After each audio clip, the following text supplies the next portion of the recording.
It always starts recording and then I never know that it has. And then it just goes without me. It's like, adios, Jenny, you're on your own journey now. Today we're going to talk about The Half-Life of Molly Pierce by Katrina, Leno. It is a debut novel. It is a young adult. It is published by HarperCollins, if that is what you wanted to know. Let's get to it. If you don't know what it's about, basically, in non-spoiler terms, it is about Molly Pierce, who is 17 years old, and she cannot remember large gaps in her life. There are literally hours upon hours upon hours of days missing from her memory of her life.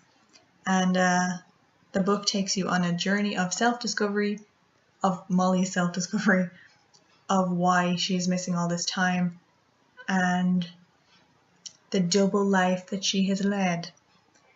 That is the non-spoiler section. This, I guess, is the spoiler section.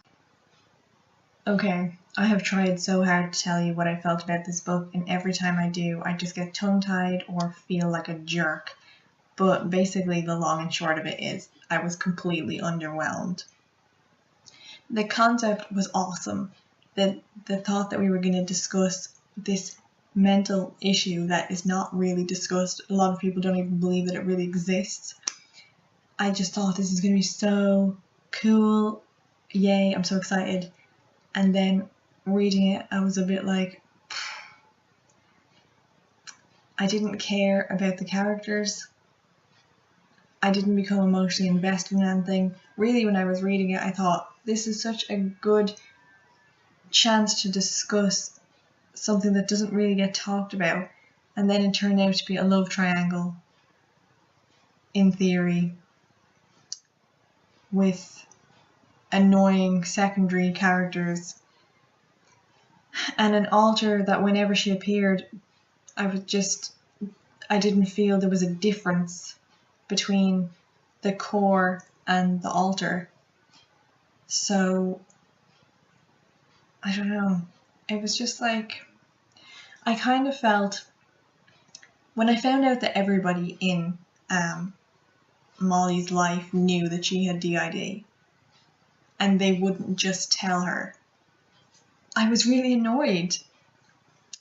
Because it was like, maybe if I had gone into this book not knowing that she had DID, and had taken the journey of her finding out that she had it with her, it would have been a completely different experience.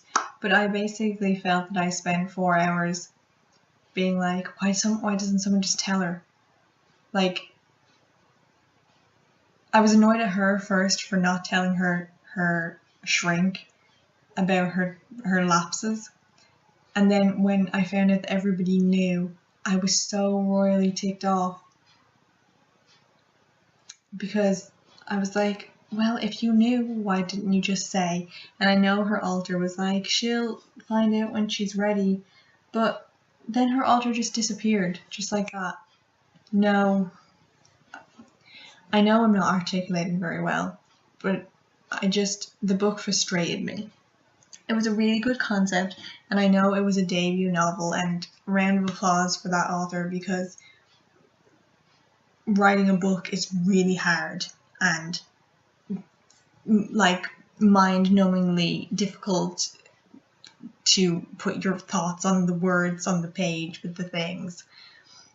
But I don't know why you guys watch these, because I never have anything in any way well thought out to say. I don't know. As I usually ask, if you liked it, please let me know.